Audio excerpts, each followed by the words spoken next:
Olá, amigos apaixonados por ciência e inovação. Este é mais um episódio do Eletricast, um podcast que permite você conhecer a aplicação da teoria científica da engenharia na prática, a partir do relato sobre projetos de pesquisa, desenvolvimento e inovação. Além de mim, professor Euler Macedo, da Universidade Federal da Paraíba, está presente na mesa virtual do Eletricast o professor Vladimiro Miranda, da Universidade do Porto e presidente do INESC P&D Brasil.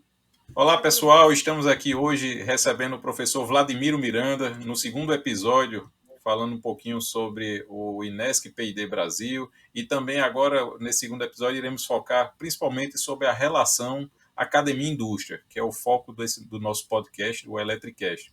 Então, professor Vladimiro, baseado nessa sua grande experiência em projetos de desenvolvimento e inovação, o famoso PDI, eu queria saber qual é a sua visão sobre a relação academia-indústria, principalmente no Brasil.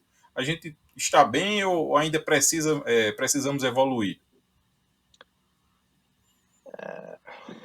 Bem, obrigado por esta oportunidade de soltar a alma e dizer. Não é? E esta é uma enorme vantagem estar falando deste jeito, porque assim não corro o risco de ser agredido pela assistência. Eu aviso que algumas das coisas que eu vou falar podem parecer polémicas, mas peço alguma tolerância porque eu posso ter a intenção de falar de uma coisa neutra, mas com o meu jeito de português pode a frase não ser feliz. Certo. Então faço um filtro, aviso, né? Tem um disclaimer. um aviso antecipado, né, sobre interpretações, se parecer que eu diga alguma coisa mais dura. Primeiro, a piada não é totalmente errada. Muitas vezes em Portugal a gente fala muito mais direto ao assunto e depois é interpretado como sendo dureza quando é apenas um costume social. Portanto, este é o primeiro, digamos, o disclaimer, o aviso para me libertar de consequências mais graves. A relação entre a academia e como é que é? Bom, é assim, podem não gostar um do outro, mas não podem viver um sem o outro. E esse é, portanto, é melhor aprender a gostar.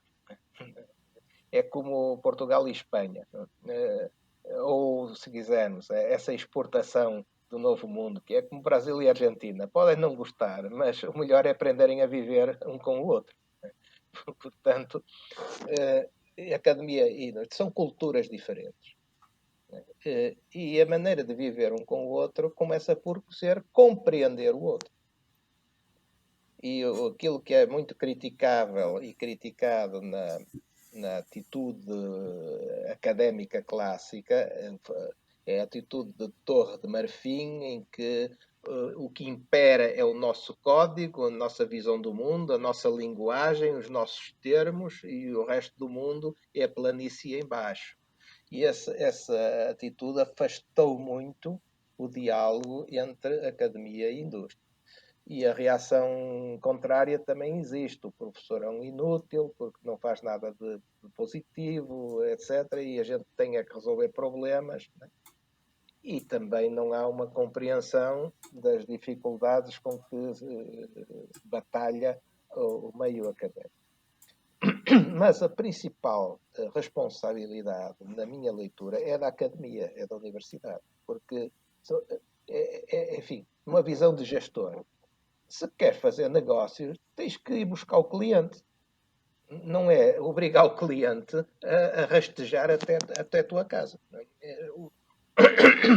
Se a gente mudou o paradigma da universidade, peço perdão, mudou o paradigma e agora fala politicamente que é importante na área da tecnologia que as universidades levem à transferência de tecnologia, injeção de renovação na economia, criação de valor, criação de emprego, criação de riqueza na economia. Tem que haver esse fluxo. E é preciso, nesse caso, entender que é preciso conquistar clientes, que as empresas venham buscar o conhecimento à universidade, senão vão buscar ao outro lado, que é o que fazem. Vão buscar ao estrangeiro. vão buscar a outras empresas, etc.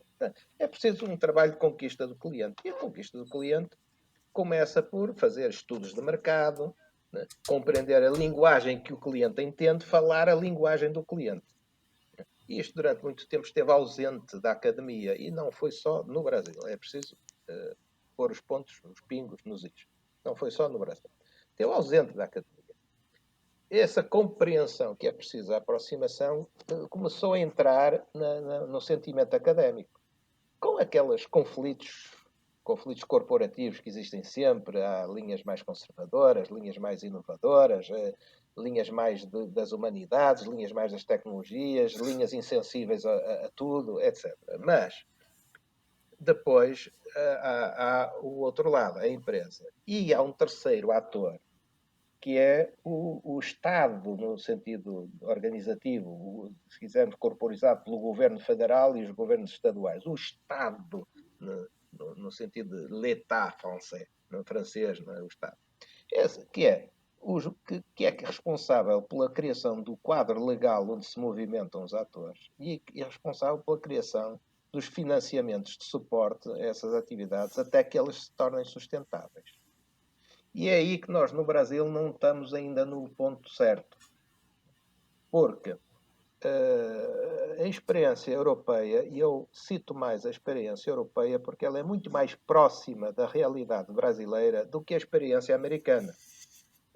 O conceito de universidade, de relação social dos Estados Unidos tem divergido enormemente dessa linha mais tradicional que a Europa e o Brasil corporizam. Então vou falando da experiência europeia. A experiência europeia mostrou, já há décadas, que não é possível fomentar a ligação academia-empresas só tendo academia e empresas e jogando dinheiro no problema como se o dinheiro fizesse a ponte. Ora, o que se verificou foi que era preciso construir um ecossistema de instituições intermédias para ir transportando o conhecimento da academia até às empresas, de uma forma que as empresas pudessem digerir.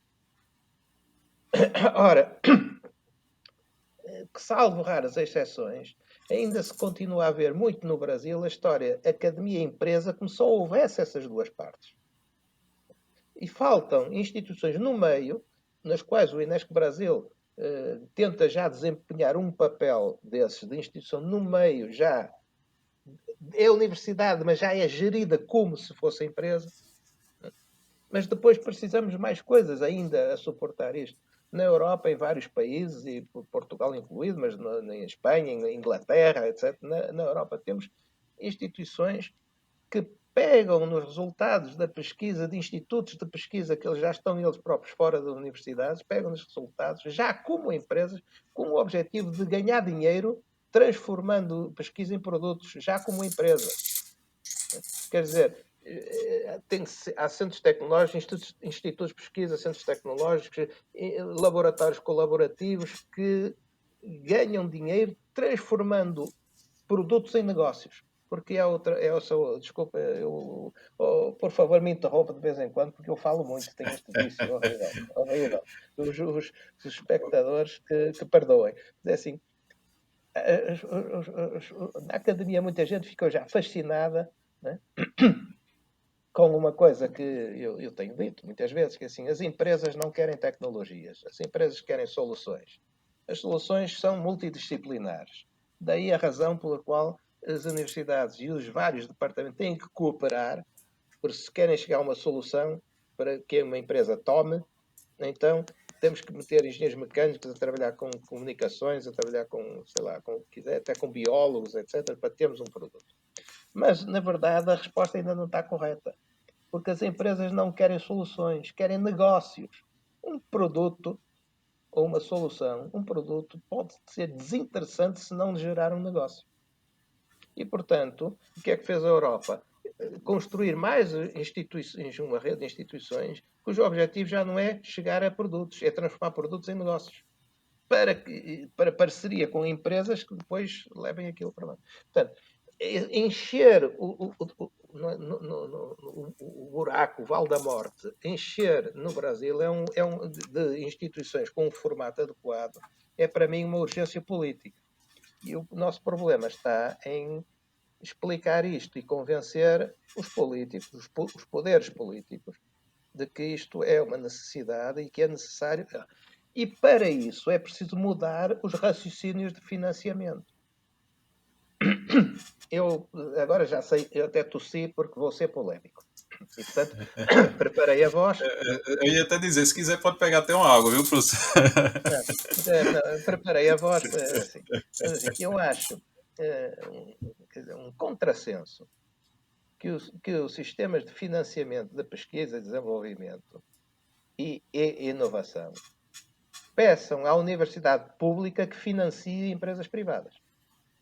Ora, isso está acontecendo no Brasil. De que forma? Vamos lá esclarecer, porque eu tenho caso a estudar. De que forma? Quando vem uma agência qualquer de fomento dizer que vamos financiar aqui um projeto com a empresa X e a linha A, no final a propriedade intelectual é da empresa, a linha B, não pago custos estruturais ou overheads ou custos administrativos, por isso é a contrapartida da universidade para receber o financiamento. O que é que estão dizendo? Estão dizendo que a empresa vai pagar o resultado abaixo do preço de custo, porque os custos estruturais existem. A universidade tem que os pagar. Tem que pagar faxineira, eletricidade, água, segurança, secretária, tem que os pagar. Mas como a agência de fomento diz, isso é contrapartida da universidade. Na verdade, o que estamos é baixando o preço à empresa. Né? E de onde vem o pagamento desse? Vem do dinheiro do orçamento da educação. O orçamento da Sim. educação está subsidiando empresas. Mas como isto não é lido desta forma, as pessoas ainda não se convenceram que é preciso mudar o esquema de financiamento. É preciso projetar, para assegurar esta cooperação com empresas, é preciso projetar os financiamentos assegurando o pagamento transparente dos custos estruturais ou custos indiretos e não apenas os custos diretos, que é o bolsista, a viagem, etc. E isto facilita imenso a relação com as empresas, porque as empresas sabem o que são custos indiretos. A academia é que não sabe, mas as empresas sabem, porque vivem com essa contabilidade o dia todo. Portanto, agora, outro ponto. Vamos melhorando. O cenário está mudando radicalmente no Brasil, da maneira como eram olhados os projetos de pesquisa. Hoje já tens empresas, já se estruturam com as suas organizações internas viradas para a inovação, têm os seus gestores de inovação, etc. E isso facilita imenso o diálogo com a universidade. Então, o que é que a gente precisa desengessar é o sistema do lado mais académico. Porque as É, empresas estão e, se adaptando. sim, e até se você falou um ponto que eu achei interessante, até e principalmente devido à sua experiência no exterior, Portugal, China, você já tocou num ponto que é esse aperfeiçoamento do modelo. Eu acredito que até o marco da ciência e inovação foi um principal ponto, efetivamente, que houve algumas flexibilidades que engessavam o sistema, mas ainda tem com certeza muito a melhorar. A questão da propriedade intelectual é um grande dilema que a gente vem tratando isso continuamente. As empresas, cada vez mais, elas querem 100% da propriedade e nem querem, assim, quando fazem isso é para pagar já uma previsão do que seria de vantagem, vamos dizer assim, para em cima do produto, mas eu sei que isso ainda é um ponto crítico a ser trabalhado. Concordo É, com o senhor em todo grau. mas aí a universidade pouco pode fazer. Porque a universidade é a parte fraca nessa negociação com uma grande empresa. Se o poder público não apoiar a academia, pondo um modelo claro de remuneração a preço justo, eu não quero dizer que se vai tirar lucros disto, estou a dizer que paguem o preço de custo, pelo menos. Mas a propriedade intelectual teve custo. Porque toda a atividade que a gente teve durante anos para ter o conhecimento que tem, depois é colocada ali. Quem pagou esse trabalho todo que a gente teve? Isso tem É. custo, tem valor, tem valor. O poder público tem que criar um quadro de referência em que isso é reconhecido. E como, vejamos, projetos que o CNPq financia, nem custos estruturais paga. É verdade. Portanto, em alguns programas de agências de fomento já seja previsto 5%. Na verdade, fala-se diz que é entre 5 e 15. E uma vez, eu, falando com alguém em Brasília, diziam, podemos resolver isso aumentando o teto para 20, fica de 5 a 20. Eu, bonito, vai resolver muito. Se pode ir de 5 a 15 ou de 5 a 20, toda a gente fica no 5, na mesma. Ora, o modelo é ou custos reais, através de contabilidade organizada nas universidades, ou um valor que chama uma flat rate, como é chamado na Europa, um valor que é um valor médio razoável para uma instituição de pesquisa, e basta fazer um estudo, encomendar um estudo, dizer qual é o valor justo, adequado, porque isso tinha uma enorme importância para aumentar a eficiência do sistema. É que, reparem uma coisa, qual é a organização que se sente incentivada a melhorar a sua eficiência? Se lhe disserem assim, você tem aqui um trabalho para fazer e está aqui dinheiro para fazer o trabalho com 10 homens e eu recebo esse dinheiro, mas se eu conseguir fazer só com 7, eu estou a aumentar a minha eficiência. Mas o que é que me diz o atual sistema de financiamento? Se você fizer com 7, recebe menos dinheiro. Não recebe o Então, dinheiro dos 3 a mais. Então, qual é o meu interesse em ser mais eficiente? Não ganho nada em ser mais eficiente. Eu vou tentar meter mais gente no orçamento para ver se pinga mais dinheiro. Portanto, o esquema de financiamento está desincentivando os ganhos é de eficiência. eficiência no sistema de inovação. Eu imagino. Assim, você até comentou já, eu acho que no episódio 1, então quem não ouviu, recomendo ouvir também esse trecho, mas até eu queria perguntar, professor, nesse contexto todo, qual então o principal ou os diferenciais que o Brasil possui quando comparado com esses demais países ou em relação à inovação? Bom, eu vou falar uma coisa que as pessoas vão dizer, já sabia, né? Mas eu vou falar porque é verdade. Há um diferencial enorme que é uma criatividade fantástica que a cultura brasileira, que é a cultura, permite às pessoas ter, porque toda a gente fora do Brasil reconhece que existem essas características na cultura, é uma característica cultural, a criatividade, uh, uh, que muitas vezes se exprime pelo sentido de humor, mas o humor é criatividade. É conseguir fazer, ver coisas ao outro que não estavam na frase original. Por exemplo, sugerir. Criatividade existe. E o diferencial negativo é a falta de sistema de gestão e organização. No sentido em que precisava ser. Há um lastro histórico para explicar isso, mas a questão da gestão e organização é parte negativa. Mas temos esse diferencial. Segundo, o Brasil tem cientistas de nível muito elevado. Aquilo que nós falamos é a relação com as empresas. Bom, muito do que estes cientistas têm não é convertido em valor por causa das dificuldades da transferência e da relação com as empresas. Não é? Mas cientistas de alto nível, e para viverem, olha, como não conseguem fazer o lá, fazem outra coisa. Não é? Mas cientistas. E tem uma coisa que muitos países queriam ter, que é a escala. Que é a Sim. escala. Não é? Se o Brasil quiser fazer uma coisa, pega num Caterpillar, não sei se conhecem, sabem o que é um Caterpillar, e empurra, e depois aí uma pirâmide de dinheiro. É só querer. Sim. Fenómeno que eu vi a China fazer. E a China era muito mais pobre per capita que o Brasil, quando eu lá vivia. Mas quando precisavam de dinheiro para fazer alguma coisa, um dinheiro que nunca Portugal jamais ia conseguir juntar com um PIB per capita para aí umas 15 vezes maior que o chinês. Por pessoa. Por pessoa. Né? Agora multiplica por 10 milhões ou multiplica por 1 bilhão. Não é? É, Essa diferença. Portanto, o Brasil tem escala. E com a escala tem também um conjunto de condições internas.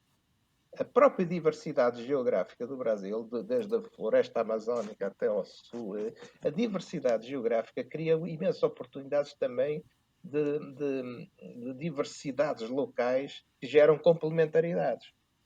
É um ambiente muito mais diverso, na verdade, para mim, é muito mais diverso que os Estados Unidos.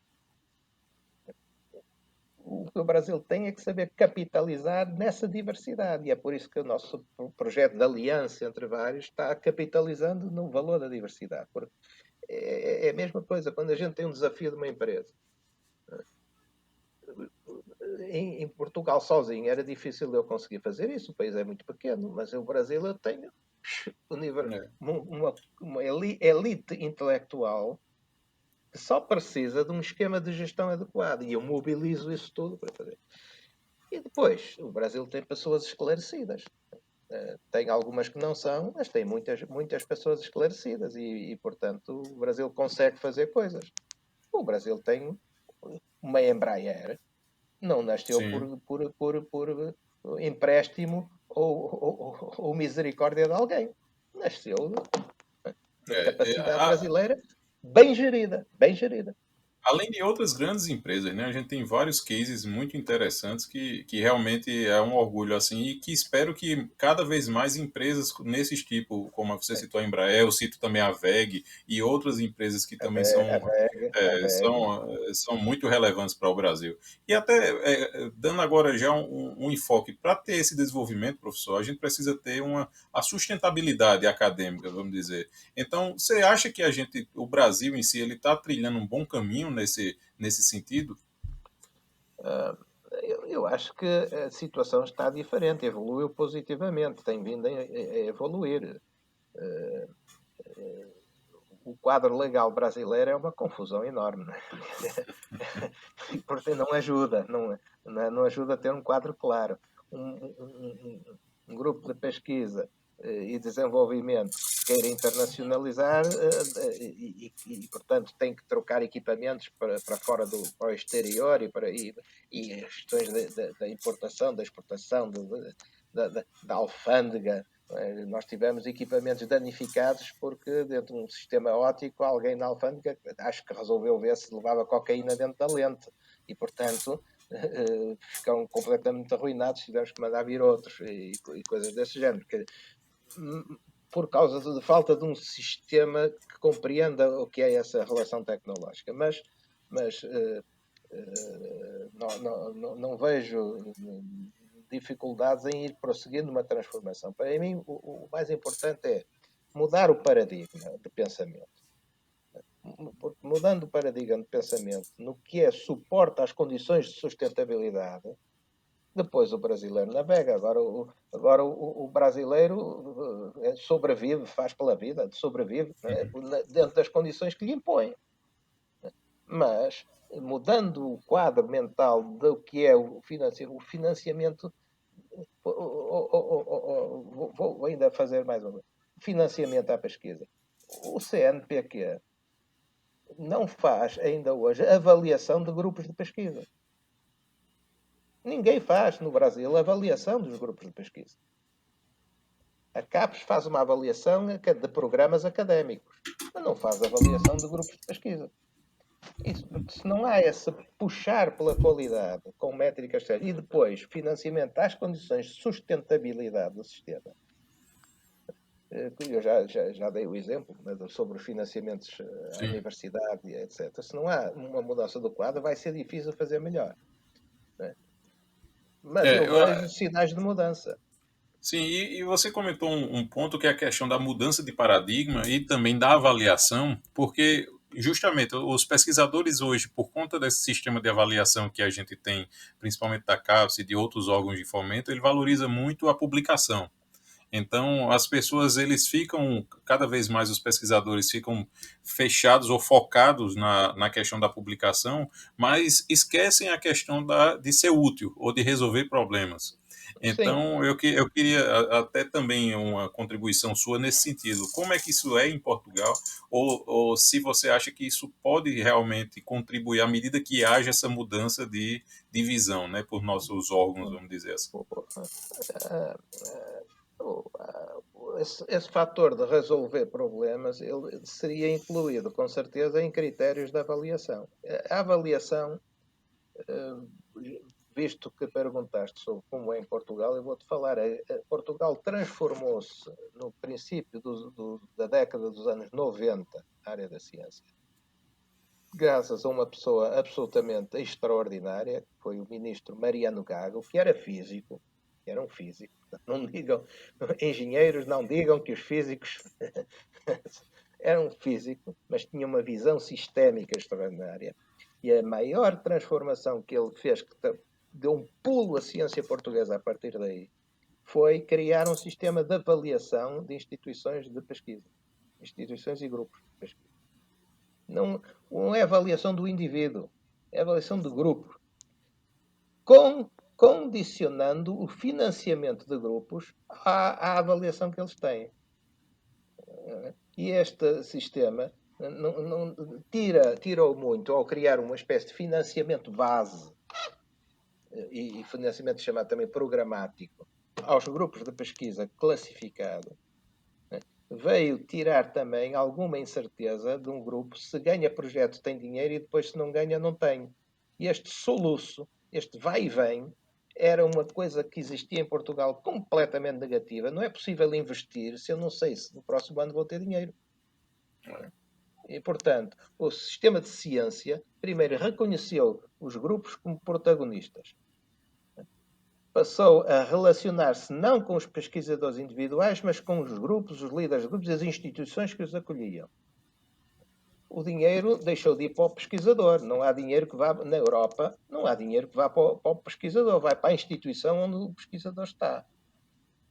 E como vocês sabem, no Brasil, em muitos programas de financiamento, o dinheiro ainda é uma conta que o pesquisador tem que abrir individualmente.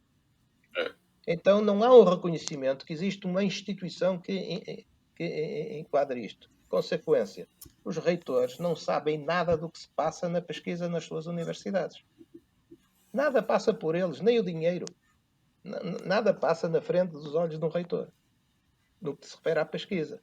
Então, isto precisa de ser repensado, articulado, adaptado ao Brasil, mas precisa de ser mudado o sistema.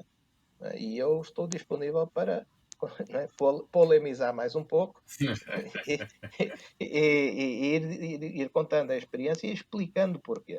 Porque eu gosto de criticar, mas explicar porquê é que estou criticando. Sim, você falou, só eu ia até fazer já outra pergunta, mas porque você falou nesse sistema, e eu acho que um sistema que pode ser bastante interessante para esse, vamos dizer, fazer essa interface, é hoje o que as empresas estão chamando também de inovação aberta. Não sei se no Portugal também é a mesma coisa, mas Também as muito, empresas é o mesmo tema, né? O mesmo nome. Que eles trazem os problemas reais para, vamos dizer, serem solucionados ou terem algum direcionamento por parte dos pesquisadores. Você acha que isso é interessante? eu tenho uma opinião mista sobre isso e vou explicar porquê. É assim, a inovação aberta teve a sua moda, mas a consequência da inovação aberta, em muitos casos, foi empresas se apropriarem de ideias de pessoas sem haver a adequada remuneração de propriedade intelectual nem a proteção dos inventores. Em muitos casos, em outros não, mas em muitos casos. E depois, a inovação aberta volta a privilegiar mais o indivíduo do que o grupo, e nenhum grupo gosta de colocar as suas ideias em inovação aberta porque vai abrir o jogo perante outros grupos. E então o êxito não é muito grande. Há algum caso interessantes de este foi no esquema de inovação aberta e a gente vai ver e são coisas pequenas. Não são coisas grandes, sistemáticas, consolidadas e outras coisas. Então eu acho que a inovação aberta é boa para estimular criativos, pequenas organizações, etc. E nunca se sabe se não vem ali uma boa ideia, as empresas podem aproveitar disso. Mas um país não pode criar o seu sistema com base em inovação aberta. Inovação aberta tem que ter o seu espaço, a sua existência, mas do lado de uma coisa muito mais estruturada, em que a relação é de instituição para instituição, ou seja, da empresa com instituição de pesquisa, com universidade, o que seja. Então tem o seu espaço, mas não sou grande entusiasta da inovação aberta. Bacana, professor. E com toda essa atuação sua no Brasil, já são vários anos, você acha que o Brasil ele tem avançado na redução entre a distância entre a academia e a indústria? Assim, você conhece, vocês vêm trabalhando nisso no seu ponto de vista, isso evoluiu? Eu acho que sim, houve uma evolução importante. Acho que houve em vários setores, não em todos, mas em vários setores. Houve uma evolução, mas o que eu constato neste momento é que as empresas estão evoluindo mais rápido que a universidade. Nem me surpreende muito, mas verifico isso. A universidade que se cuide porque está numa posição débil, não é? Porque as empresas, quando compreenderam o valor da inovação, elas todas, em todos os países, foram bater à porta das universidades. Vamos ver o que eu aproveito daqui.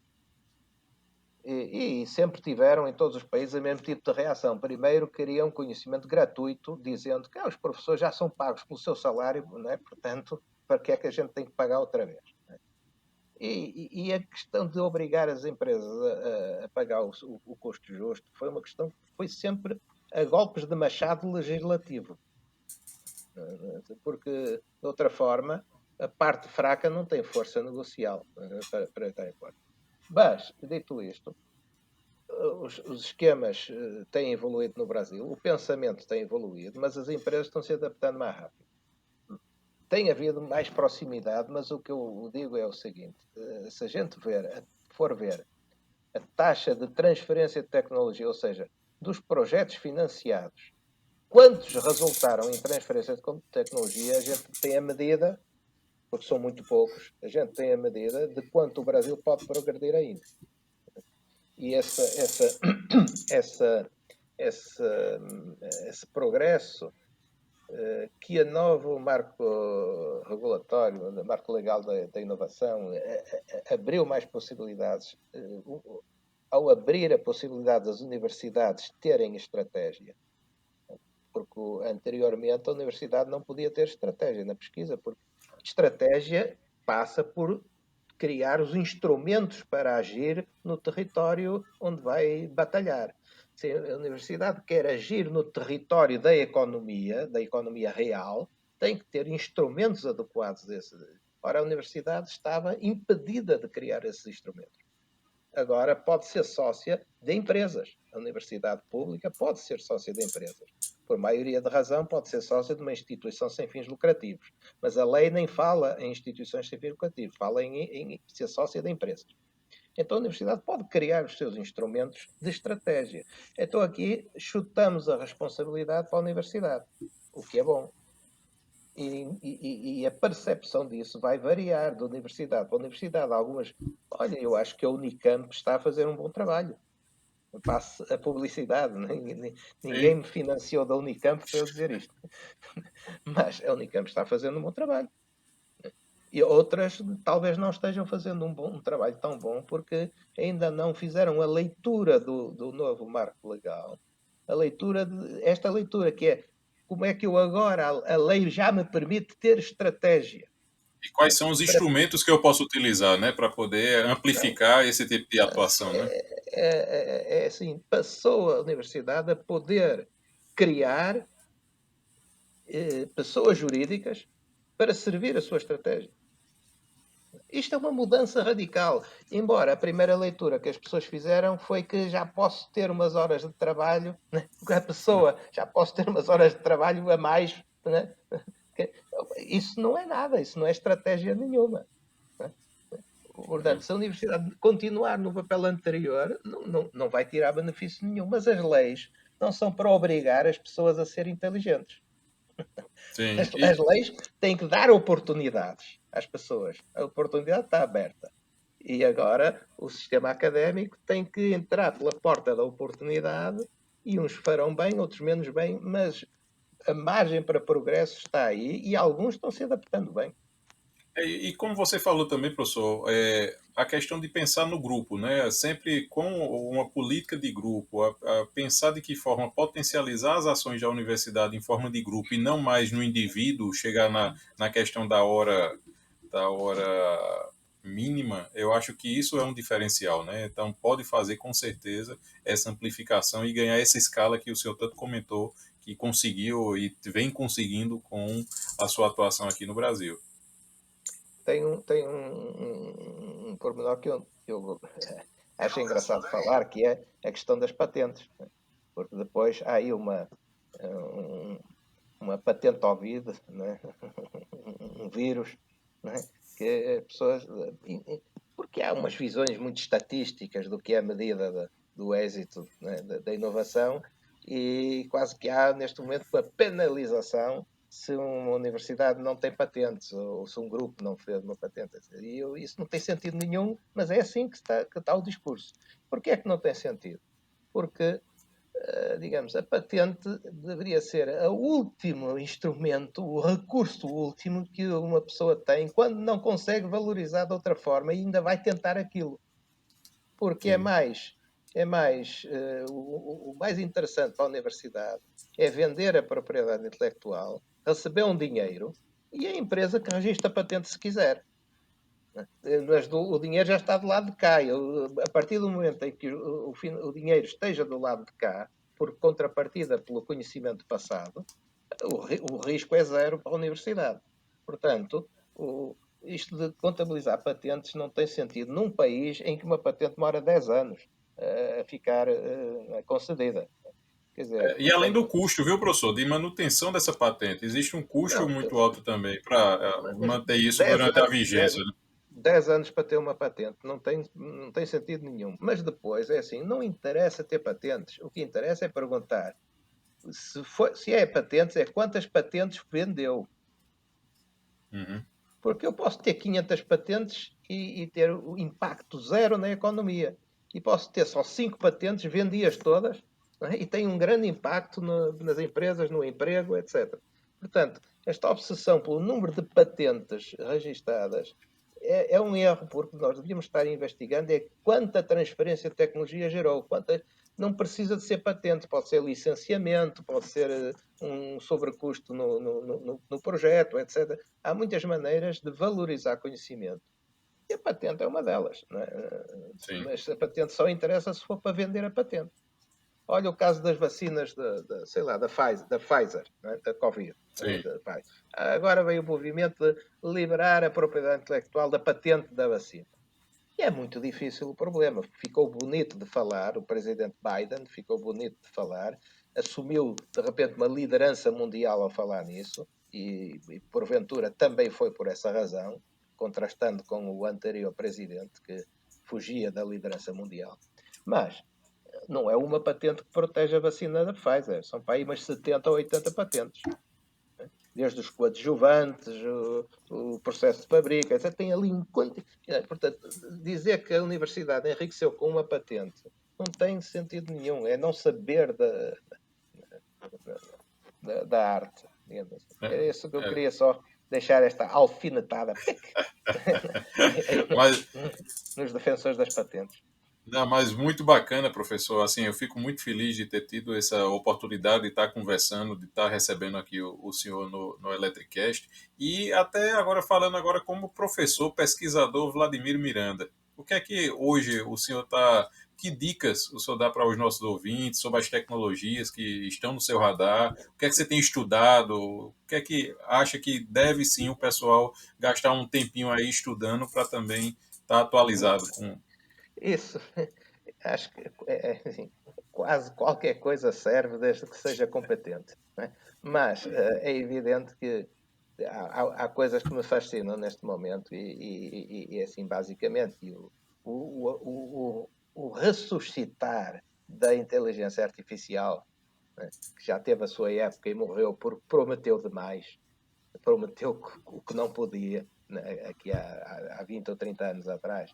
O ressuscitar da inteligência artificial é muito interessante porque se baseia num paradigma diferente que tem a ver com a extração de conhecimento a partir de dados, em vez de ser por um paradigma de regras de lógica, etc. Ora bem, e eu caso isso com o caminharmos progressivamente cada vez mais na indústria em geral, na indústria elétrica, mas noutras indústrias, para um paradigma de termos os sistemas sociais e industriais funcionando como se fosse um organismo biológico. Isto ou seja, passando a ter cada vez mais controlos locais, controlos regionais, controlos globais, como temos a célula, o órgão, o fígado, e depois temos o cérebro e as hormonas controlando, com com inteligências locais, não é? E as ordens que o cérebro dá para o fígado trabalhar de uma certa maneira não são com base a dizer fígado trabalha desta maneira.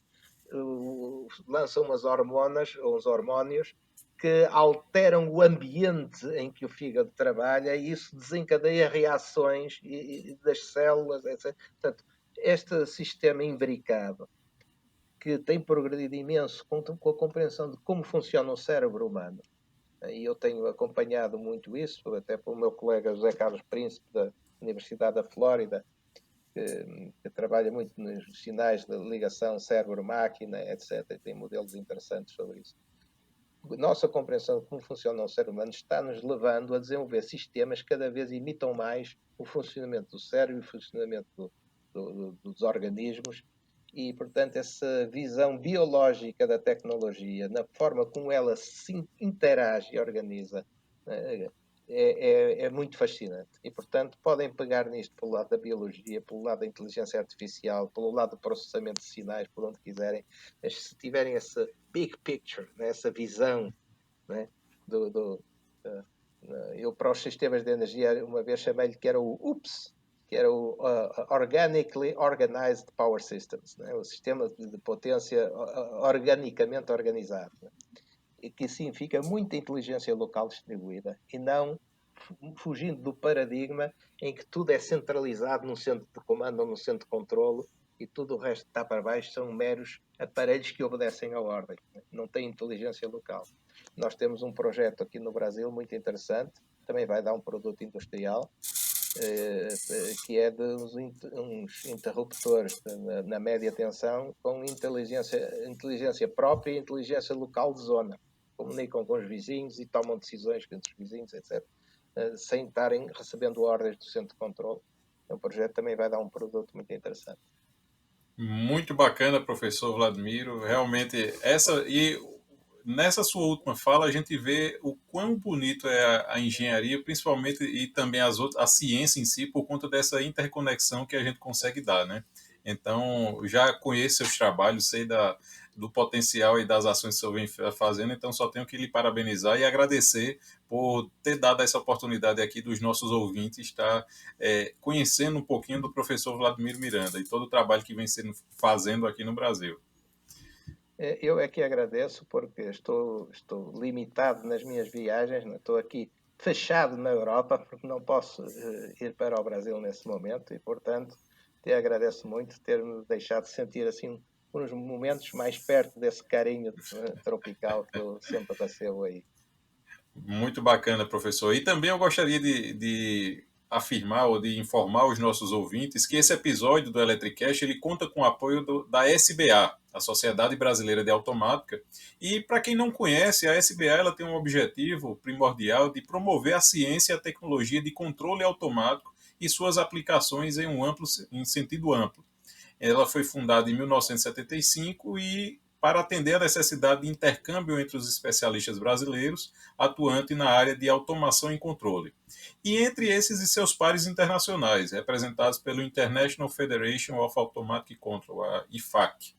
Então, para quem quiser conhecer um pouquinho mais sobre a SBA, visite o site www.sba.org.br e conheça um pouco mais sobre as áreas de atuação.